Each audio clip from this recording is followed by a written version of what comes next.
So good afternoon to everybody. I would like to welcome you to Special Populations and Exercise, a new era in fitness.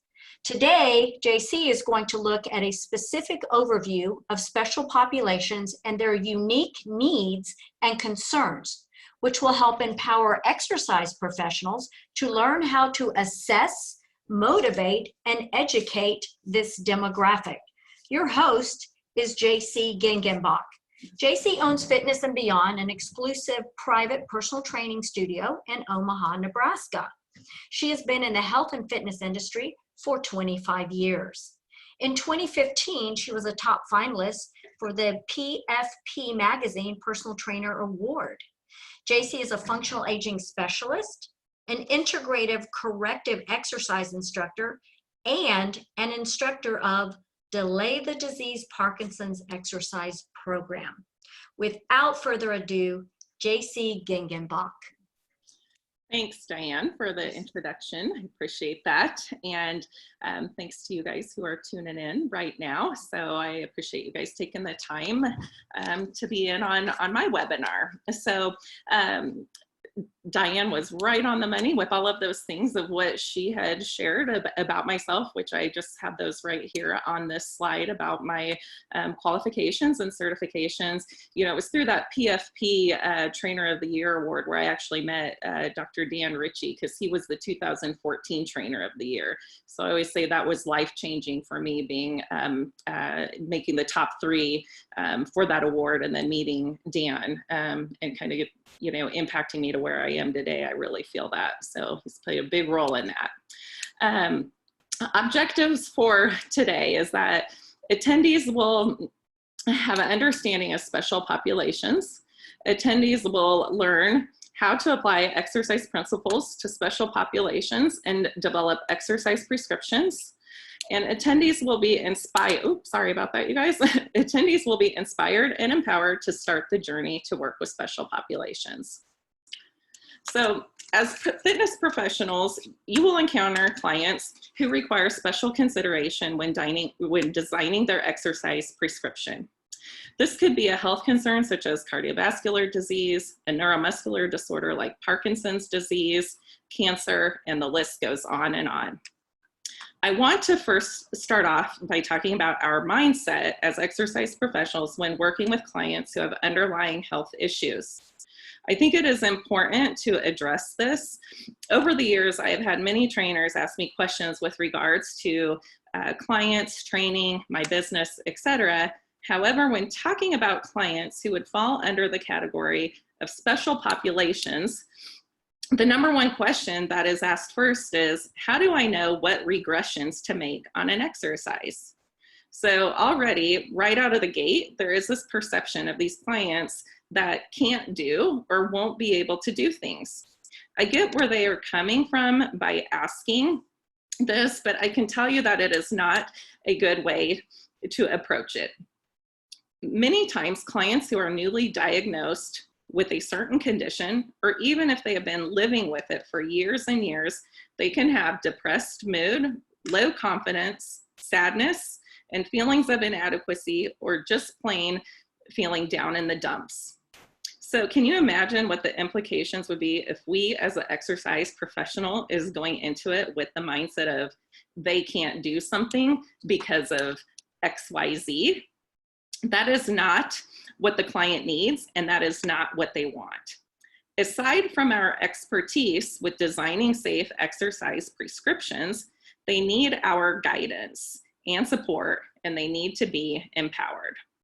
In many cases, exercise is the one thing that they have control over that makes them feel good. So we as exercise professionals have the responsibility to use an individualized approach, assess, motivate, educate, and train clients. We know that we can't cure them, right? And so do they. But we can help them achieve an improvement in physical function so that they can do the things that they need to do and want to do and love to do for as long as possible. All clients deserve this, regardless of what is in their health history. Hold on a second. All right.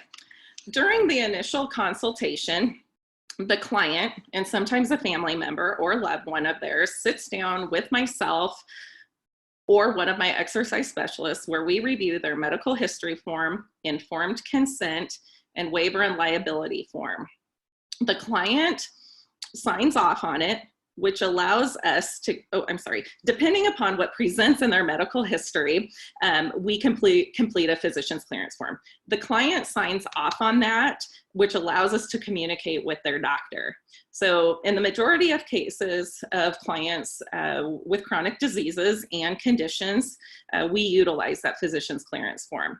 The form will clear them for exercise with no restrictions, or clear them for exercise with certain restrictions that the doctor lists, or it does not clear them to exercise at all.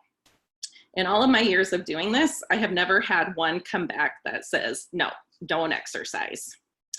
I do want to add, it is not uncommon for us to provide documentation and or letters to the client's physician with regards to their exercise prescription, their progress, and any other pertinent information. Also, if we have clients who are in physical therapy, short-term rehab, or getting ready for discharge, we collaborate with the physical therapist too. Our clients always appreciate everyone being on the same page. We use SOAP notes. So the S stands for subjective information, O is objective information, A is assessment, and P is plan of action for our documentation and for what we submit to the physician. So subjective information is really anything that the client is sharing with you and reporting to you. Maybe it's how they felt after their last exercise session, or if certain exercises they felt especially good with, or maybe something happened to irritate something, a joint or something. So anything subjective that they are sharing with you. Objective information is that information of what you're finding while working with them. So kind of like just the facts. Assessment is, if you are taking a look at them and maybe you're having them do a sit to stand test, let's say, or you're just assessing posture, then that's where those types of information will go. And then plan of action is just what it states. So what is the plan moving forward? So this is a great organizational tool, and it helps clarify the thinking process and the rationale for what we did and what we will do with each client. This is also beneficial if you have more than just yourself training clients, so that you and your entire team are on the same page. Here are some quick and easy tips on SOAP notes. So 1, be concise and avoid sentences. 2, use key phrases. Leave out irrelevant information is number 3, and discuss only current relevant problems. Also, you'll want to organize the problems by exercise family, such as aerobic strength, flexibility, etc. Assign a number to each problem and always refer to that problem by its number, and then always follow up on unresolved problems. I first learned this method and started using it over 20 years ago when I was an athletic trainer doing injury prevention and rehab, and I still find it a very useful and relevant tool. So let's talk about the term special populations and what that can encompass. So what are special populations? As I have found, there is not one universal definition to what special populations means. It makes sense, though, to think of it in the following way. So health conditions that are typically categorized according to the body system and physiological implications involved.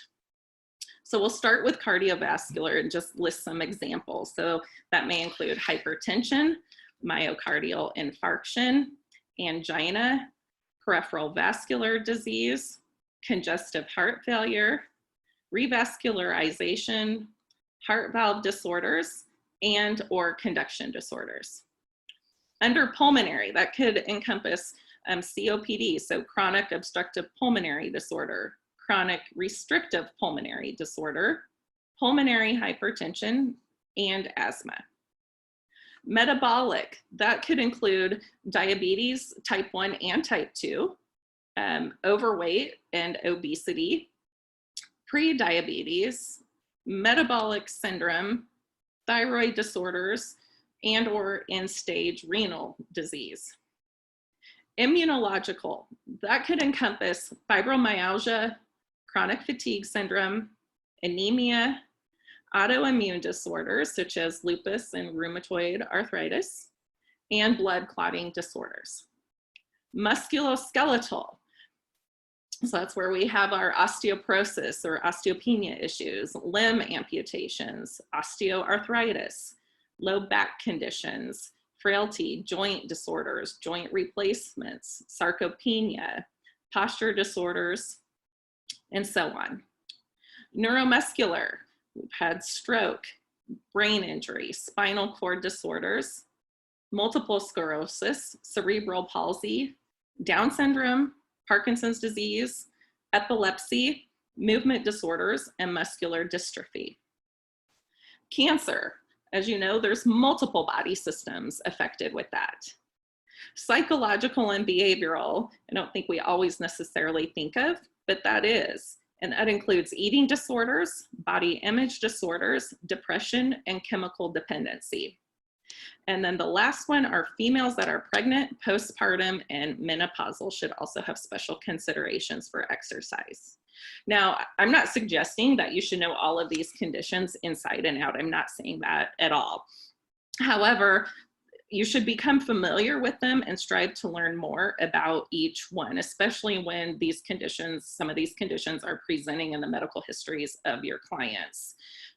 Obviously, I'm not going to be able to discuss all of these with you, but I would like to talk about certain ones that I come across pretty regularly with the population that I work with. So we're going to start with cardiovascular.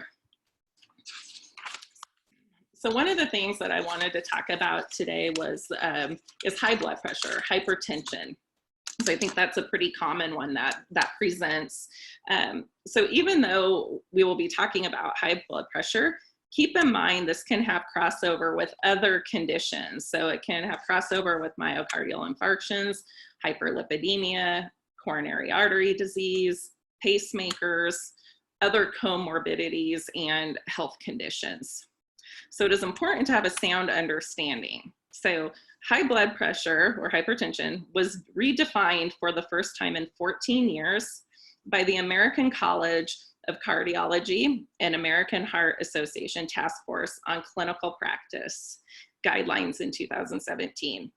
The new threshold for high blood pressure is 130/80 versus the old standard of 140/90 as was defined by the Joint National Committee 7 on Prevention, Detection, Evaluation, and Treatment of High Blood Pressure. This means that 46% of adults in the US now have hypertension compared with 32% according to the old guidelines. So that's significant. 46% of adults in the US now have hypertension compared to 32% according to the old guidelines. These new guidelines should prompt people to change their lifestyle. So as we know, the biggest impacts are changes to diet and exercise. But we also want to know when working with our clients that they don't have to get in shape, right? They don't have to get in shape like they might think in order to get the blood pressure benefits from exercise. So blood pressure lowering effects of exercise occur from lower to higher intensity when exercise is continuous or accumulated in shorter bouts and after both aerobic and resistance exercise. So the new guidelines, the new guidelines recommend 90 to 150 minutes per week of moderate to vigorous intensity aerobic and resistance exercise training, which is a bit of a departure from the ACSM, American College of Sports Medicine recommendations regarding intensity and modality. So again, it's 90 to 150 minutes per week of moderate to vigorous intensity. Accumulating evidence indicates that the importance of higher exercise intensity and dynamic resistance in concurrent, so aerobic and resistance combined, in addition to the aerobic exercise to lower blood pressure, sorry about that, you guys, among adults with hypertension. So let's talk about the target heart rate and measuring intensity. The Carbonin formula is considered the gold standard for calculating target heart rate. However, the quick equation to calculate target heart rate, what I call in the field, and for simplicity for the clients, is the basic 220 minus your age. When we do this 220 minus the age, the client's age, we get a person's maximum heart rate. This is the upper limit of what your cardiovascular system can handle during physical activity. It is not recommended to exercise, though, at this level. It is not safe.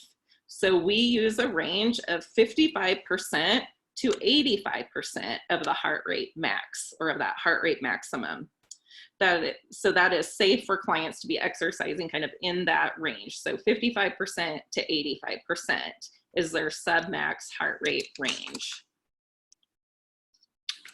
So here is an example. So if we have someone who's 65 years old, their heart rate max is 155 BPM. So BPM is beats per minute. So as you can see, I have the values listed there going from 55, or the equations listed for 55% up to 85%. So 55% of that heart rate max is going to be 85 beats per minute. 65% is going to be at 100 beats per minute. 75% is going to be 116 beats per minute. And 85% is going to be 132 beats per minute. In parentheses, I did include the 10-second count, the beats per minute for a 10-second count, in case you have people who are not wearing some sort of heart rate monitoring device and they're doing it kind of old school. Maybe they're taking it on their radial pulse, or they're taking it on their neck with the carotid, okay? So 55% to 85%. It is important to note that clients on some form of a beta blocker medication for hypertension can lower their heart rate response.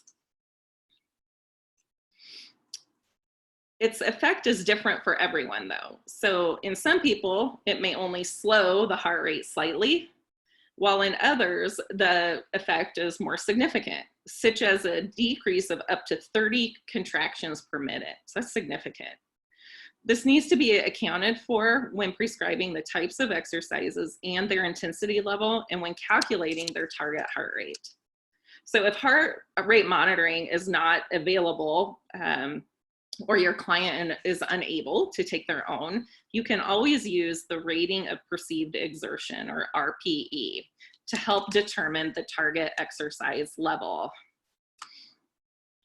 The RPE is completely subjective. So it's a subjective measure based on how hard the client feels that they are working during physical activity.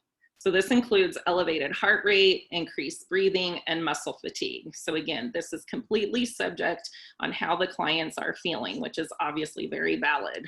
So the modified RPE scale has a range from 0 to 10, with 0 being no exertion, and 10 being maximum effort. So this scale corresponds with a feeling of breathlessness. So the scale is useful for clients who are on beta blockers, and it helps prevent them from overexerting themselves. You can use the Borg rating of perceived exertion scale that is slightly different than the modified RPE scale. The original Borg scale has a range from 6 to 20, where 6 is no exertion at all, and 20 is the maximum effort. So the scale correlates with a person's heart rate and how hard they feel they are working. The original RPE scale was developed by scientist Gunnar Borg, who rated the scale on 6 to 20. So whatever number you pick on the 6 to 20 scale, you should add a 0 to that, and it should closely equate to your current working heart rate range. We also use the talk test to measure intensity. Oh, sorry about that. We also use the talk test to measure intensity. So in a nutshell, it entails maintaining an intensity of exercise at which conversation is normal. So if someone is gasping for air and they cannot answer your questions or talk to you, odds are they need to back off on their intensity level. So I would like to share with you a client success story. that I have worked with her and her husband for about 20 years now. So this testimonial from her was a few years ago when she was dealing with a heart issue. So, and this has to do with her heart surgery.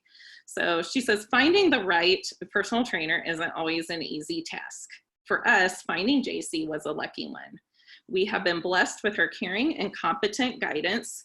We are both seniors. Larry is 77 and I am 71. Jacey is always mindful of our needs and our shortcomings. She is constantly upgrading and changing our routines to make sure that all aspects and needs are covered. Every time we escape a fall or mishap, we always feel it's because of Jacey's teaching and guidance. This is the key piece here that I want to share with you, what's up on this slide. I recently had heart surgery because I am in such good physical condition, much of it due to my training with Jacey. I was healed and on a plane for vacation in 4 weeks after surgery. So something that is quite remarkable, but true because of the exercise prescription so focused in on her needs. So again, I just wanted to share that success story with you. All right, we're gonna switch gears now and go to neuromuscular. So I'm gonna talk about Parkinson's disease. Again, I think we're hearing there's definitely getting to be more and more out there with Parkinson's disease and exercise. And for us and for myself in Nebraska, according to some data and research out there and numbers, we have one of the, or according to some, we are the highest prevalence rate of Parkinson's in the US. So, but I know it's happening all over the world. So anyway, we'll get started on this one. So Parkinson's disease affects 1 million people in the US and 5 million worldwide. So again, going off of what I was just saying. So this makes it the leading movement disorder disease. So they believe that when I talk about Nebraska being a high prevalence rate here, they believe there is a connection to pesticide exposure. And it's not just Nebraska, but typically Midwest is where we hear about this. But that is not the sole factor. Parkinson's disease is a neurodegenerative disorder resulting from a loss of dopamine cells in the substantia nigra of the brain. So there are motor and non-motor symptoms. And dopamine, which plays a role in starting the movement or that initiation movement, functions as a neurotransmitter. A neurotransmitter is a chemical released by nerve cells to send signals to other nerve cells. So exercise improves dopamine efficiency by modifying areas of the brain where dopamine is received. So exercise also protects nerve cells that are at risk for damage, degeneration, or even cell death.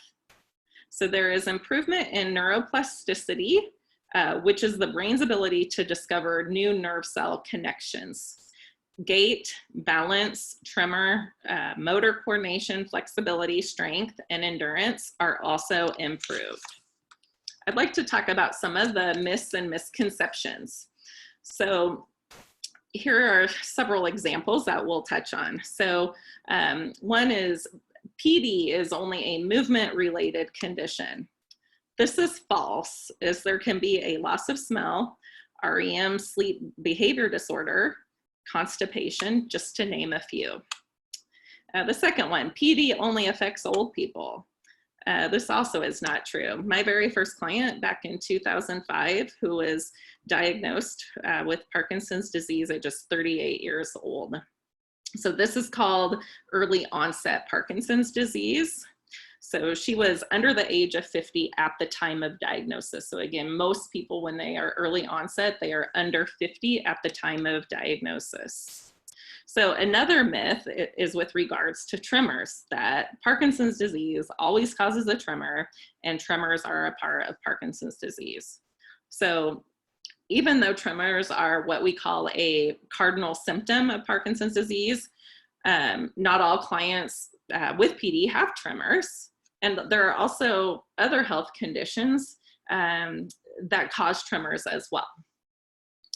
Parkinson's disease is curable. So that is false. There is no known cure for PD at this time. There are medications, though, that can control symptoms of Parkinson's disease. The next one, Parkinson's disease is predictable and follows a similar pattern in all clients. This is just simply untrue. It is so different person to person. All PD symptoms are visible. This is also false. Other symptoms not visible can be depression, anxiety, fatigue, memory problems, confusion, difficulty sleeping, pain, restlessness, and muscle aches. All right, let's go on. Sorry, you guys, my slide, I was off there. The other one that I wanted to talk about were symptoms. One of the myths sometimes, or I think something that's out there that is a myth, is that symptoms are the same from day to day. So this is false. Symptoms can vary day to day and with the time of day. It is not uncommon for my clients with Parkinson's disease for us to have a plan for them, you know, when they're coming in for their appointment, and then when they're in, you know, they're having some different types of symptoms related to their disease. So then we need to go to a plan B or do additional modifications on their program. So we can have the best laid plans on our exercise prescriptions for when they come in, but again, it's just, it varies so much person to person, but also day to day and time of day. So another false one that I wanted to touch on is that there's nothing you can do after Parkinson's disease. Believe it or not, that's actually out there as a myth. So for many of my clients, they say and feel that exercise is the one thing that they are in control of and helps them feel better. So key do's for us as exercise professionals. So you as the exercise professional should let the client know that they have an active role in the management of their Parkinson's disease symptoms by exercising. So they should be consistent. I always tell them that some movement is better than no movement at all. So even if it is a day that they just are not feeling their best, even if they come in and do just a little bit, that is beneficial, and also they are glad that they did so. A big one to be aware of is the client's on period with regards to their medication. So levodopa is the most commonly prescribed medication for Parkinson's disease to help control the symptoms. So it is also common for clients to take a combination of carbidopa, levodopa. You'll hear that often. The levodopa changes into dopamine in the brain, and the carbidopa prevents the breakdown of the levodopa in the bloodstream so that there's more levodopa that can enter the brain. So you can see why it is so important for them to be exercising in their on period with their medication. So this is definitely the most optimal time for them to be exercising. When the medication is wearing off, it can be like they're running out of gas. So for exercise prescription, you should give cues that are audio, visual, even some mental imagery to prompt clients on how the action should be carried out. In a lot of cases, just the audio cues aren't enough. So aside from, again, demonstrating the exercises, you will want to give them visual cues. For gait or other lower extremity movement, we commonly use 10-inch non-slip colored agility dots set up in different patterns. Another thing that we use are the red laser pointers, commonly seen like for college instructors, what they're using. So those laser pointers can be very, very helpful for them to step towards that red dot or onto the floor. They come in other colors, but I found that red definitely works the best. Another one is a 30-foot agility ladder. That's another good one, as well as colored cones. So for upper body movement that uses a wall, you can even put a colorful piece of paper of appropriate size for them to aim for. For some clients, it is just cueing them to look you in the eyes and perform a certain exercise just simply to get them to stand up straighter and in a more optimal position. Active motion glimpse bar is another good piece of equipment to use as well. You will want to prescribe the exercises that focus on improving the client's deficits and ones that they enjoy doing, and ones that they can do safely. So safety is always the priority, so as you guys know. Okay, key don'ts. So don't have the client exercise in their off period of medications. Do everything you can to avoid that. Most clients are aware of this, but again, it should be something that's discussed, during that consultation time. Don't hover or crowd the client. Also, don't give long, complex cues. Just keep it brief and keep it simple. And then if it needs to be repeated, go ahead and do so. Do not pull on the client or their assistive devices if they are having a freezing episode. So that can be one that clients have shared with me, not necessarily in the exercise arena, but maybe they're out in public and people mean well and they want to help, and they kind of tug on them or on their walker or their cane to get them moving. And that's just an absolute no-no. So always keep that in mind too when you're working with a client. Another one is that, if there are cues that I'm using with a client and they're just not working for some reason, just something isn't clicking and connecting, I will always ask them, how can I help and what do you need me to do? So clients are super aware of their bodies and we want them to be in control and not to have us do the moving for them. So with that being said, also don't hurry the client, have patience. A huge one is don't think that they are not understanding you just because they are not replying to you immediately. Clients will tell me, I know what I want to say, I'm just having difficulty getting it out. Also, sometimes clients will have that masked appearance with their face. Their eyes don't blink as much. Their smile, if there is one, appears forced or for a very short duration. So this absolutely does not mean that they are not paying attention to you, not feeling emotions, or not understanding. It's just the Parkinson's disease had impacted this too. So please be aware of that if you're not already. So that's a big one to remember. All right, so let's move on here. So training recommendations, I've just got a few key points here. So we have posture. There can be a tendency for kyphosis, so for that rounding forward with the shoulders and upper back. We want to focus in on large movements, as there can be shuffling or smaller steps. We want to focus in on interventions for gait deviations. Again, small steps, shuffling, diminished arm swing, just to name a few. We also want to talk about freezing interventions, and then also dual tasking with cognitive and motor tasks. So I'm going to jump to a couple of slides and show you guys some video. So I'll play. This is Ashley. She's one of my trainers here. So the first one that I'll play, we call this wall tap. So I'll play it and then we'll talk a little bit about it as well. All right, next up we're going to do a wall tap with a small ball. Now, a modification you can do if you're doing it at home is using a small throw pillow instead of a ball for this. So first off, you're going to want your shoulder blades flat against the wall, and then your hips should also be touching, or your lower back touching that wall. Your feet you want slightly slanted away from the wall, about hip width apart, so you should kind of feel like you're falling back into the wall. So keeping that chest nice and lifted and thinking pulling belly button into spine, you're going to start with the ball down at your legs. And as you come up for that wall tap, you're going to go full range all the way up and back as if you're trying to hit the back of the wall. The goal is to ultimately hit the wall, but if we can't get there and we can't get that full range of motion, go as far as you can to really reach back for the wall.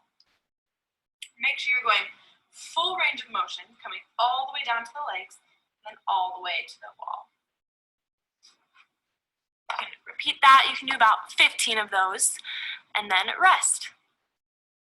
Okay, so again, we really like that exercise called wall taps. And as Ashley mentioned, a small ball works. If someone's at home and they don't have a ball, a throw pillow works well. If we have a client who's able to, we may go ahead and just, as they progress, move them up to maybe a medicine ball, 2 pounds, 4 pounds, 6 pounds. It just depends, on the client. And as she mentioned, your back, you want the client's back to be flat on the wall. So their feet are going to be in front of the wall, not with the feet and ankles up snug to the wall. And then again, just start with the ball on the thighs and then lifting straight up overhead. And again, too, that's going to naturally bring those shoulders back.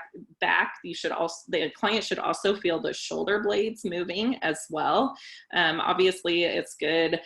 You're getting additional tricep work as well. But again, we're really just going for what's going on with that upper back and shoulders and core too as well. So that's wall taps. And again, I'm going to run through these exercises, but if you guys have questions, you can type them into Diane, and we will definitely take time at the end of these to talk, and I can always go back to these, okay? Wall angels. So here's another one. Hey guys, so today I'm going to show you a wall angel exercise.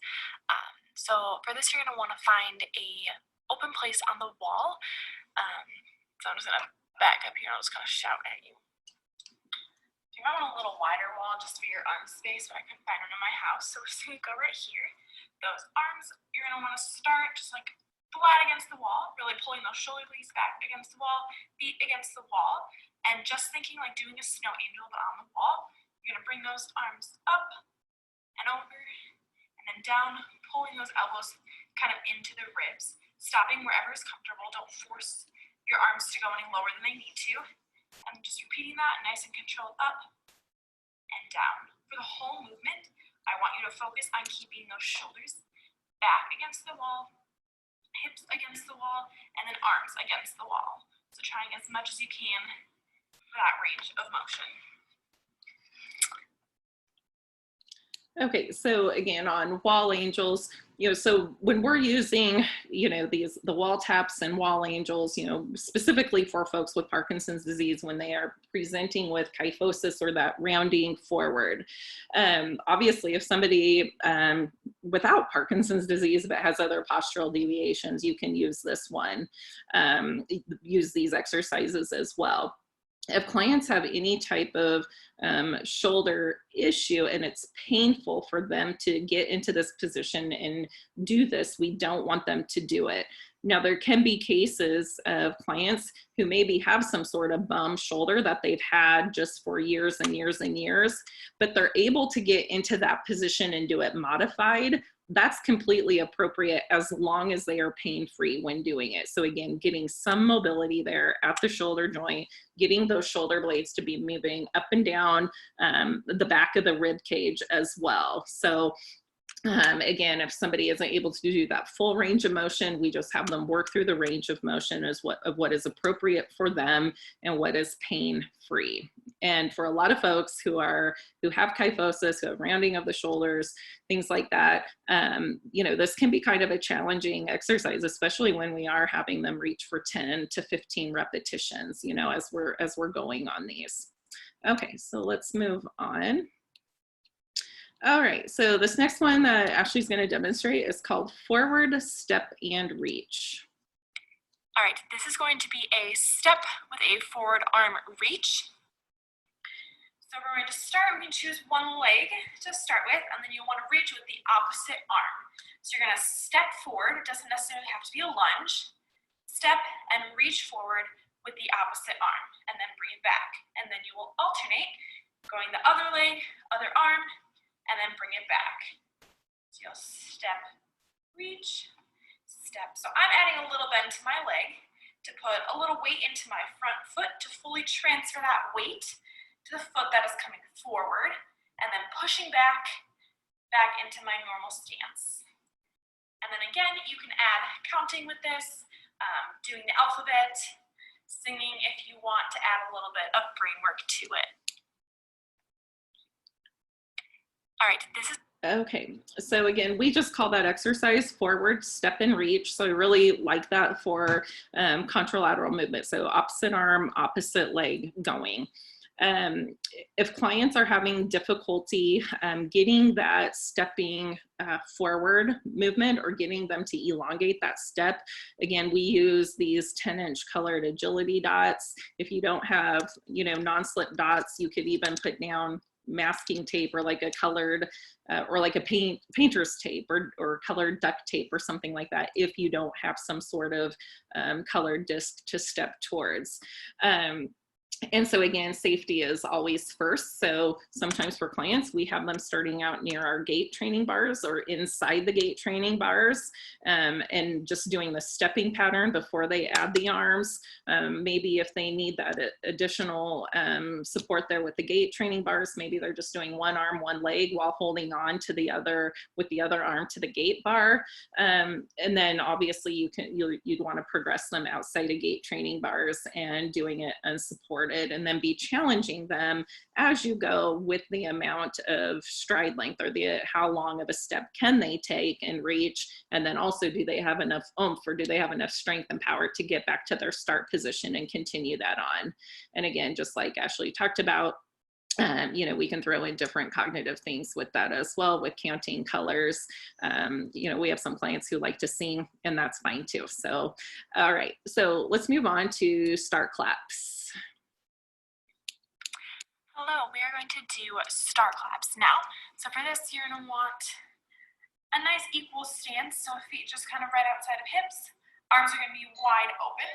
We're going to clap to one side, open wide, and then turn, clap to the other side, and then open wide. And you'll just keep continuing that, keeping arms up nice and parallel to the floor. And then if you want to add some complexity to this, we can add some brain work. We can start simple. What we've done in the past is count by twos, and every time our arms come open, we'll say open.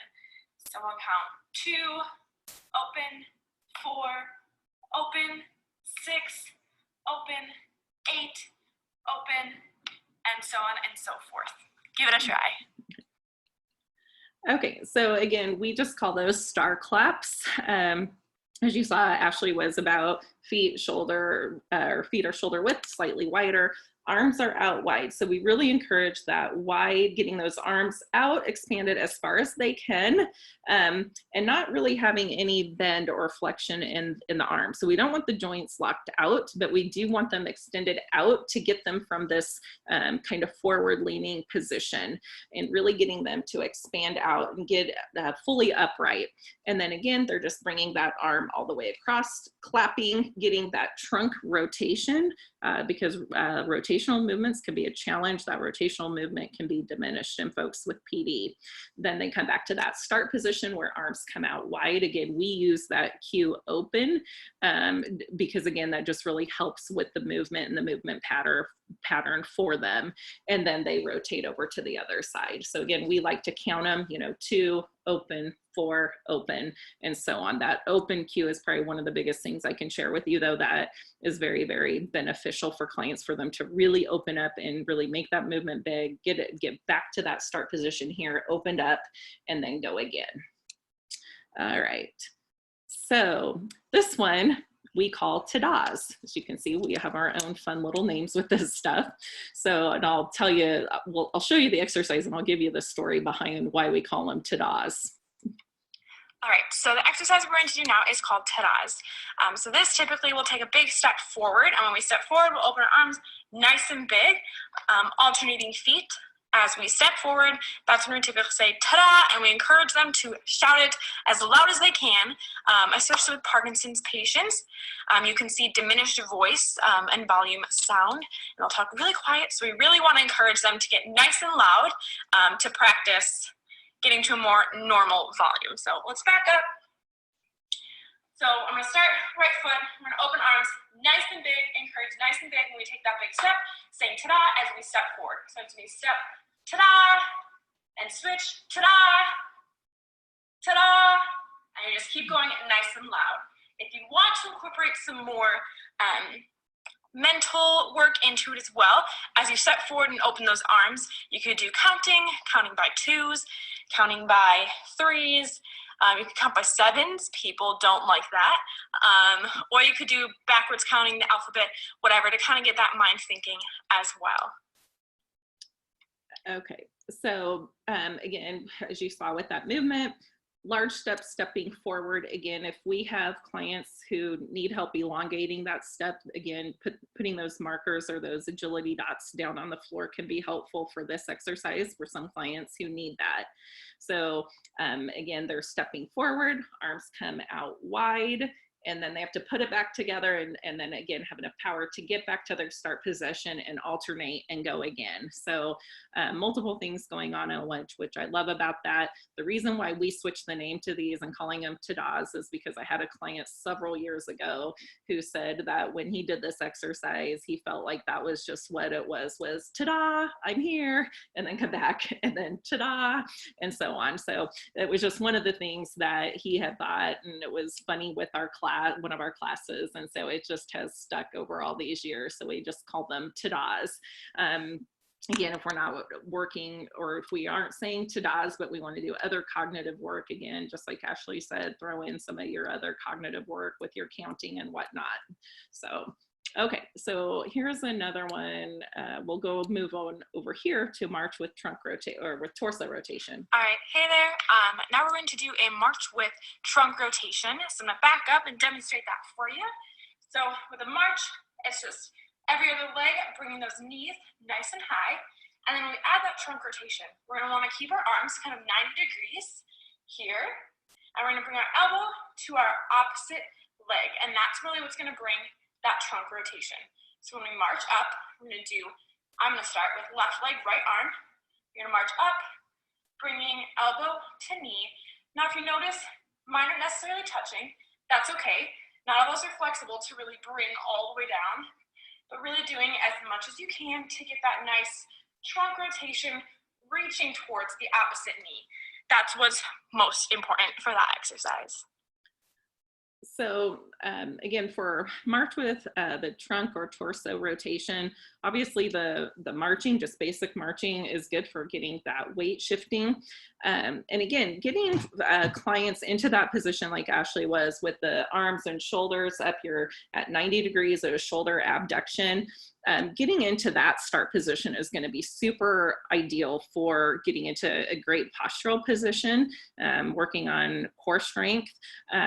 You know, just holding that position can be work for some clients. Then when we add that trunk rotation, just like Ashley said, it's not about getting the elbow to the knee. It's simply getting that movement, rotating to the side as if that arm is coming towards it, and then back to that start position where you're all the way upright. And then rotating to the other side. Again, this has a number of different things aside from the rotational piece. As you guys know, there's balance, coordination, body awareness, just so many things going on with that. One of the biggest things I think we see with this exercise though is that people then kind of get this movement kind of back smaller, right? It diminishes as they start to fatigue out. So, you know, if they have to do less repetitions and stay in as ideal of movement position throughout, you know, that's better than doing 15 or 20 of them, you know, where they're not getting the technique correct, you know. So it can be really hard for folks to maintain that start position, go into the movement, come back to start position, go again, and then again, do that over the course of a set of 10 or 15 or whatever that looks like, depending upon the client. All right. So one of the ones that we do here, this one is Stork stance with ball toss. Since Ashley's at home, she has a tennis ball, but we'll also do this with basketballs or other, you know, like the kiddie size balls from like say Target or Walmart or something like that. So, and then we'll also do things with partners. So I'll start with this one, Stork stance with ball toss that Ashley's going to do. All right, I'm going to show you a stork stance with a tennis ball toss. So with the tennis ball, typically you could pass it to partners, side to side. it's just me here. So I'm going to toss kind of up in the air to the side from one side to the other and track the ball with my eyes. So this will kind of throw off balance a little bit and really practice keeping that balance, especially when in stork stance. So I'm going to back up. Stork stance, first of all, is standing on one leg. So we're going to lift one leg up. Nice basic stork stance. If this is too difficult, bring that leg down a little bit. It brings that center of gravity a little lower for that leg. I'm going to strike the ball in my right hand. I'm just going to toss it up into the side and track it with my eyes. So I'm going to throw up and catch. So as you can see, my feet are starting to kind of move as I watch that ball go to the opposite direction. So hopefully I don't mess up here. But other side.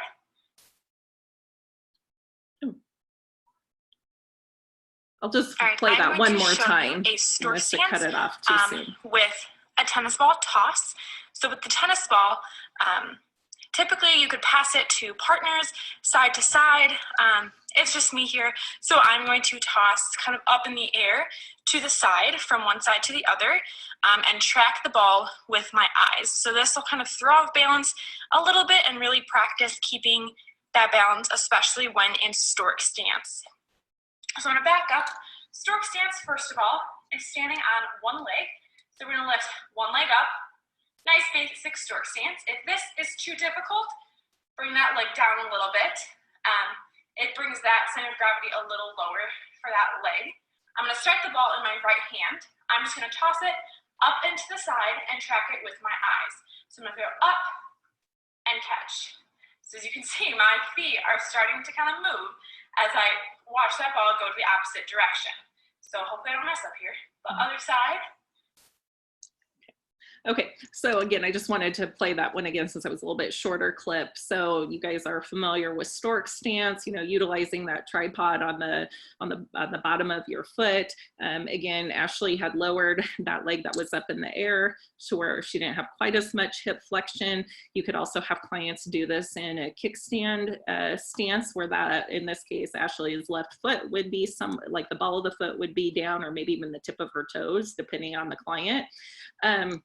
And Ashley was tracking the ball. Now, to make this even harder, you can have the client track the ball all the way down in the hand, all the way up into the air, and then track it all the way back down. So the more you increase their tracking with this, the eye tracking, the more difficult it is going to be. And again, you can do different patterns with that. You can do kind of diagonal throws, up and over, left to right, kind of side to side. We also like a lot of partner things and group exercises as well, you know, with tossing and things like that. So you can mix it up a number of different ways and obviously do on each leg. Let's go ahead and just talk about the tandem stance. So she'll just touch on this one, but it's same principles, just different stance with your feet. All right, this one is similar to the stork stance and tennis ball throw. This time it's going to be in tandem stance. So tandem stance, if you can see my feet, is one foot in front of the other, and you can switch after doing so many times, right in front of left, left in front of right. I'm gonna face this way now.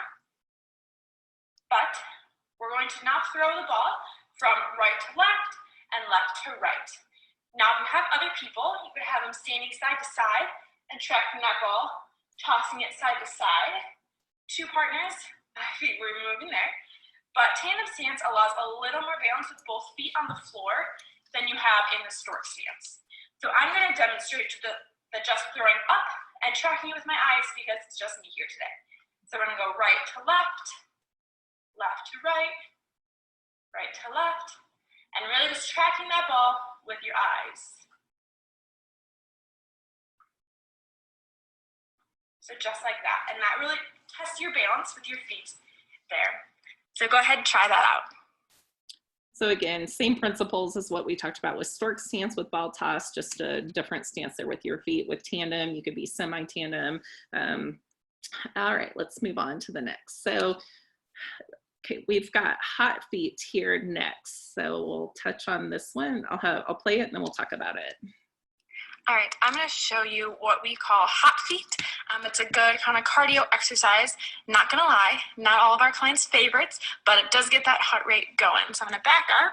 Here we usually do these for timed intervals, so we'll go for like 30 seconds or so. If you're just starting out, maybe start at 15 seconds. So it's literally just kind of being on those toes and going as fast as you can, picking up those feet. Now, if you can pick up your feet higher, that is more ideal. So I'm just gonna go as fast as I can here, not going for 30 seconds, but just to demonstrate the exercise. So you're gonna go as fast as you can, really getting those feet moving, picking up from the knees. And then keep going, encourage 15 to 30 seconds. You'll get that heart rate pumping, even for that short time, got mine pumping. Another reason, aside from doing this to kind of get the heart rate elevated a bit, and again, you know, just like she talked about, you can change the duration of what you're doing it, you know, depending upon the client's ability level, 15 seconds, 30 seconds, 45, 60, right? So you can change that duration, but where it comes into play for folks with Parkinson's is that if they're having a freezing episode, or we want to be working on that, just having that weight shift and that quick pattern can be really good for them. Of course, safety is first. So now depending upon the client, you know, maybe they're in those gait training bars as they're trying to do hot feet.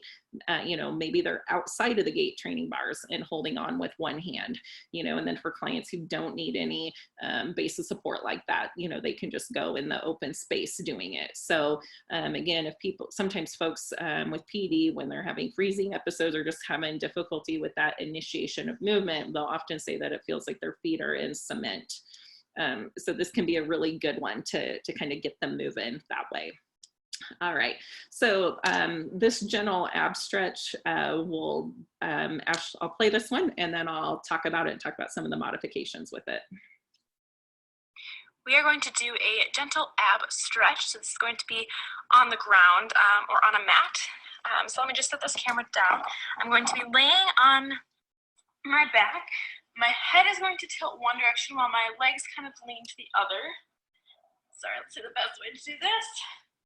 So my head is leaning this way. My knees then are just going to gently drop to the opposite side.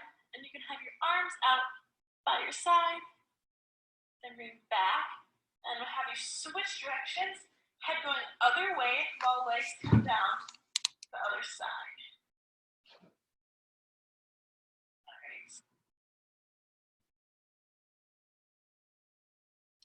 Okay, so again, this is we just call this gentle ab stretch. As you can see with Ashley's position, you know, her feet are up off of the ground. So she's obviously more advanced. And so she is able to do that. Now, clients who don't have the ability or it's not safe for them to do that will want their feet to be down on the ground, you know, so their legs are bent, feet are flat, and then they're taking the legs towards the side. So, you know, they would let their legs drop towards the left to where they feel a stretch on that right side.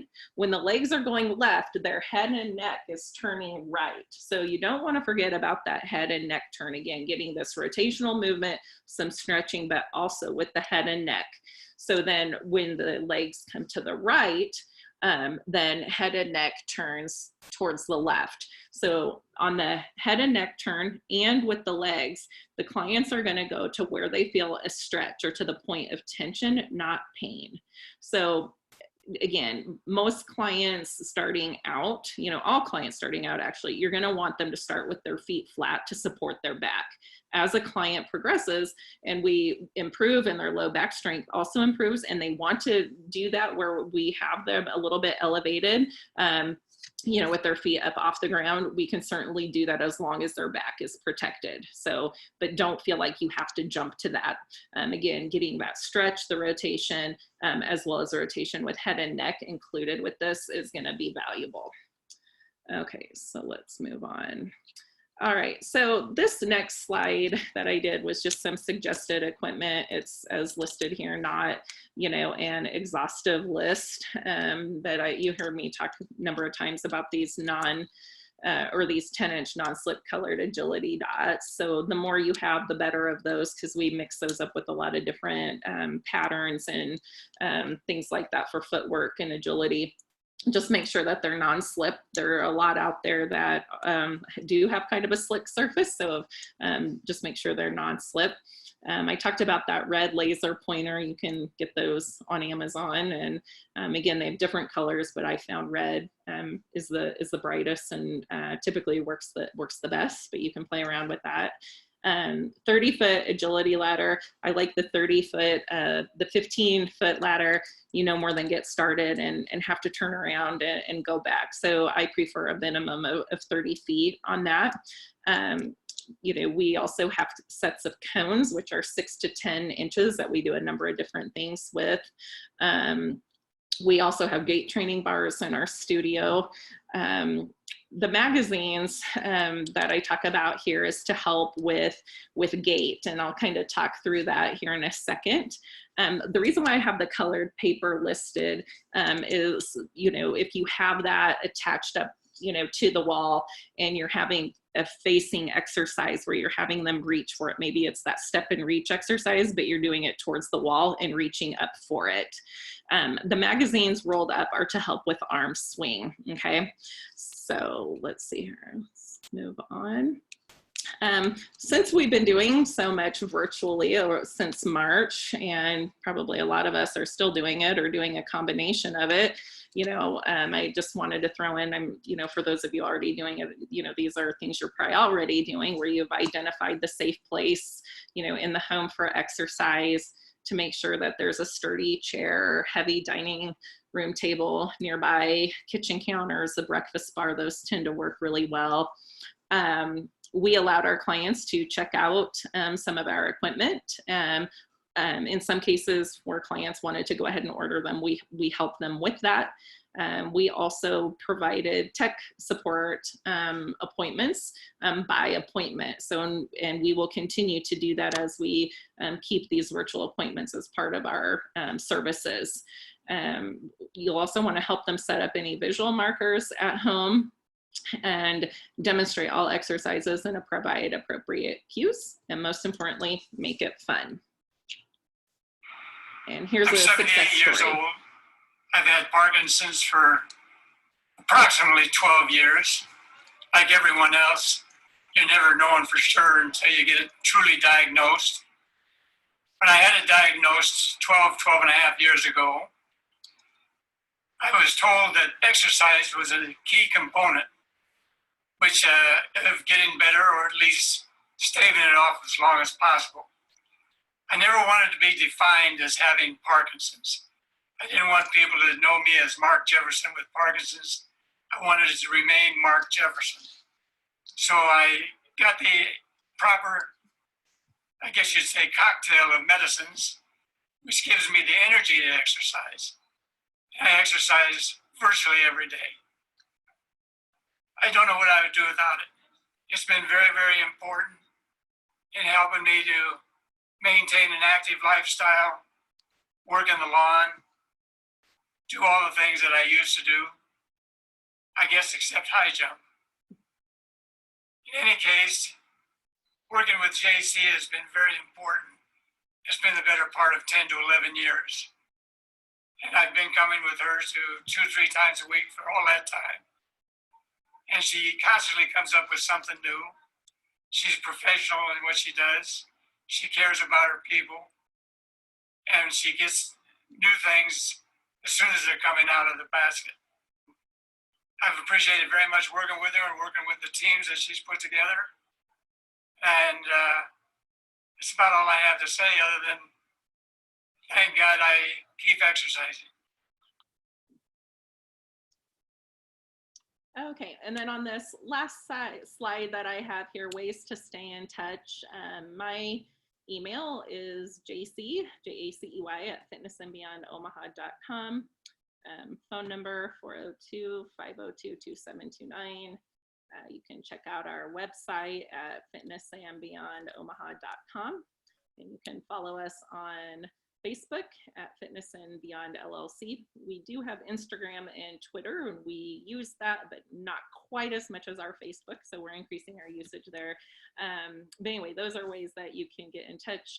If any of you guys would like a copy of the slides, I'm happy to email those, so just email me and I can send those to you. So Jacey, we've got a couple of questions. Okay. So I'm going to read them and then I'll allow you time to answer them. So this one is from Martha. Can we have access to these forms? She's a master trainer at a Gold's Gym and she does not have a lot of forms that she gives her clients. So how would they get the forms that possibly you use? Okay. So I'm happy to email the copies, the PDF files of our medical history, informed consent, waiver, physician's clearance form, all of those.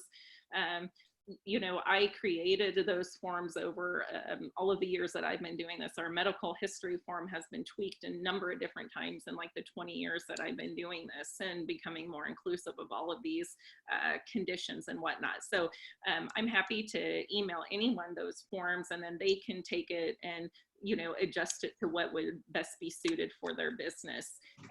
The waiver, just make sure that you maybe talk with your business attorney or the attorney, you know, for whoever, wherever you're working, if it's not your own business, just to make sure that that applies for where you're at and what city and state that you are in. But like I said, I am happy to send those forms via email to whoever needs them. Good. So make sure that they email you and ask specifically. Right. Definitely. Mm-hmm. And we had another question from Ella, and she said, what is the purpose of using colors? I'm assuming for the visual things, correct? Is that what they meant for like the colored agility dots? Yes, yes.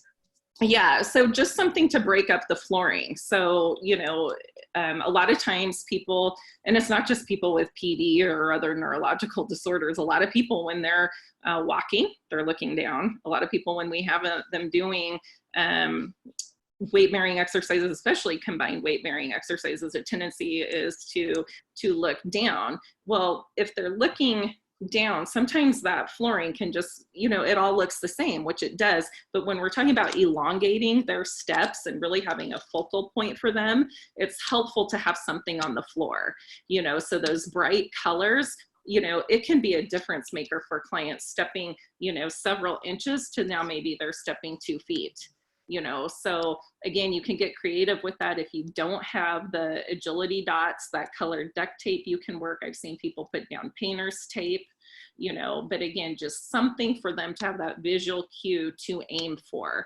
And again, it's not just people with Parkinson's disease. It can be people who just needs that type of visual cue to aim for that. Great. And then just Terry had just sent a comment, maybe a validation really of what you had said, and just said that they also keep the addresses and phone numbers and emergency stuff handy because they actually had to use it. Right. So. Yeah. And so in that medical history form for ours, you know, the very top section is their name, you know, their full name, their date of birth, their address, their email, their physician, you know, that they want listed with that contact information, emergency contact. It also includes medications listed. Now for clients who are on a lot of medications, sometimes they'll just bring in a list and I'll photocopy it, you know, and other times they're just listing it. So, you know, you hope, right? Pray to God that you don't ever have to, you know, call the paramedics or have some sort of incident happen. But if it does, you know, you're going to be super well prepared because now you can say, oh, well, I've got their file right here and here is their medical history with every single medication that's listed, especially if that client, maybe something happened that maybe they wouldn't be able to share all that information or remember all of that. And also, and again, where we have those SOAP notes in there, you know, we're constantly updating that, you know, so if clients have had doctor appointments, you know, maybe it's a PD client who's had a 6-month checkup and the doctor wanted to change the dosage on carbidopa, levodopa, you know, we're documenting that in there. So, you know, again, you want accurate records. And like I said, and God forbid something were to happen in your facility, but if it would, you're going to be as well prepared as possible to help submit information for that client on their behalf. So Yes, and then again, some comments. Terry was also saying that this actually happened virtually, and of course, no one was there, so they had the information available, so they could call a family member to come and help this guy get off the floor or woman get off the floor. So yeah, regardless if it's in person or virtual. Right. Have another question from Martha. Would you have any DVDs or other online resources that I could learn more exercises for some of my clients? I train people that have had strokes as well. Mm-hmm. Yeah, so a lot of what I have is just, again, over the years of what I've tweaked and created, but also pulled from other resources. So I don't have DVDs of my own, but you know, you could also draw on, like if you're looking for PD specific or something neurological, the Delay the Disease they have some videos and a couple of manuals available if you're looking for that. As far as other ones specific to stroke, as far as a DVD goes, I'm not aware of what is out there. We have a compilation of these short little video clips, like what I shared several of these with you, that I'd be happy to share some of those. Because again, some of the stuff that we do with our PD clients can also apply to people who have stroke or who have some other sort of movement disorder, you know? So as you guys know, I mean, being professionals in the field, we have a lot of crossover on this stuff where it's super beneficial, even if it's just not this one particular health condition that we're talking about right now. Great. So we've just got a couple more minutes. If anybody has any other questions, now's your time to type them into the chat box. So a couple people saying thank you very much. So we'll give it another 30 seconds, see if anybody has any more questions. Make sure you write down Jacey's info so that you can email her and get some of the things that you are needing from her. She is a vast source of these resources. Again, more thank yous, good info. Jacey, anything else you would like to say before we end your presentation? I hope, you know, that if some of this was knowledge that, you know, you guys already had, that maybe it enhanced it a little bit more or brought it back up to the forefront, or if it's brand new information for some of you, you know, hopefully it wasn't overwhelming. I wanted to try to keep it simple, but also to, you know, I think a lot of times people can be worried about working with folks with significant health issues or special pops or significant health issues. So really try to open your mind and open your heart to help, and really strive to learn more about it. Reach out to, myself and Diane and other health and wellness professionals that are out there, so we can band together and help as many people as possible, So just really open your mind and open your heart, and don't be scared to help these folks, because they need us. Well, Jacey, thank you so much for this presentation. I'm going to stop the recording and I am going to end the meeting. Okay, sounds good. Thank you. Take care. Thanks. Yep, you too.